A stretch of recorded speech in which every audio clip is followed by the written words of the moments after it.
كيف أعرف أنه الله بيحبني؟ إذا أردت أن ترى عند الله مقامك فانظر فيما أقامك. إذا عم بشغلك بالطاعات، بمر عليك يومك في شوية حسنات، في تسبيح، في ود، في عطف، في رحمة، مصلي صلواتك، كنت بارا حنونا سهلا لينا، إذن الله بيحبك. وإذا كنت تبتلى فهو يحبك. في ناس الله ما مبتليها، أول حياتهم خطيرة جدا.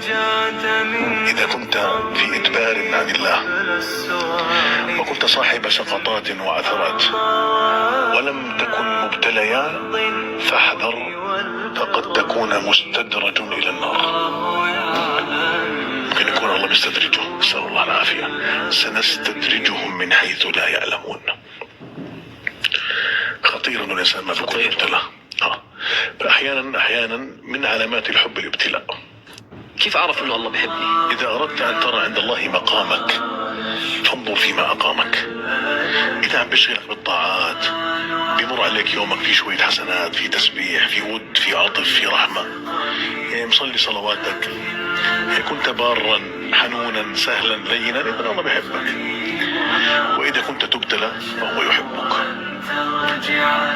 في ناس الله ما مبتليها، أول حياتهم خطيرة جدا.